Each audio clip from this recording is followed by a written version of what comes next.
The Psalter is a book of Psalms, as the name suggests. The Psalms, one of the major books of the Bible, and probably the most important book of the Old Testament, along with Genesis, for people in the Middle Ages when this book was made. The St Andrews Psalter dates from the mid-15th century.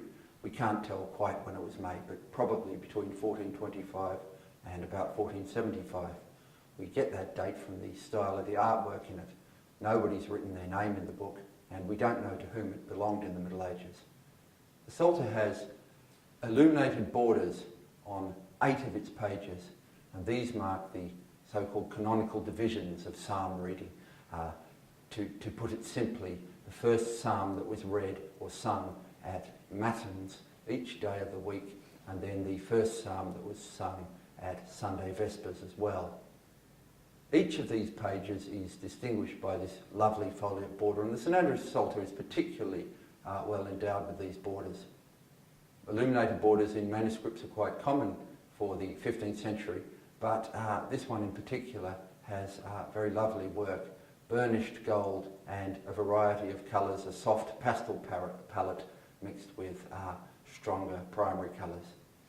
One gets a sense of lush tropical growth, entanglement, and in these borders one finds tangled up various nefarious little animals, figures in party-coloured dress, foxes, and little hybrid creatures which are meant to suggest to one the job the border does of screening the nefarious influences of the world out from the sacred centre of the page where the text is written.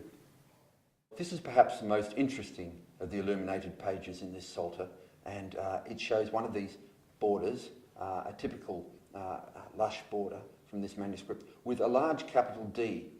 And iconographically, in terms of the imagery of the page, this is the most interesting page in the manuscript. The D is the beginning of Psalm 52. Dixit incipiens in corde suo non est Deus. The fool has said in his heart, there is no God.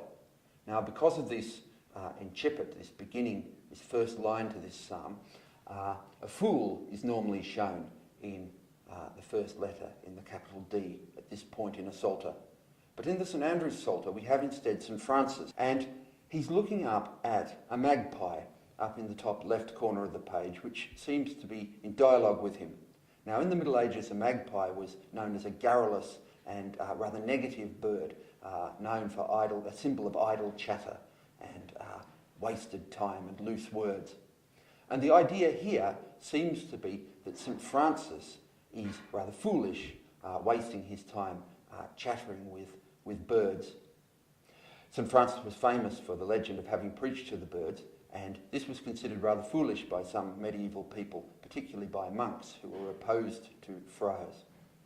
In this case, there's another possible meaning, and that is that of St Francis as the holy fool. But whatever the meaning is, there's no doubt that St Francis is being cast here as a fool of sorts, and I tend to think that this is probably a pejorative representation of St Francis put into the book by some owner who didn't like the Franciscans for one reason or another.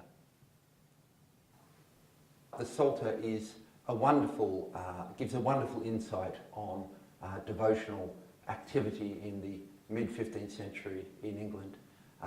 It gives wonderful visions of the artistic standards of the day, and we're extremely fortunate to have it in St Andrews. It hasn't been in St Andrews for all of its life, but we hope that it will be here for the rest of its life.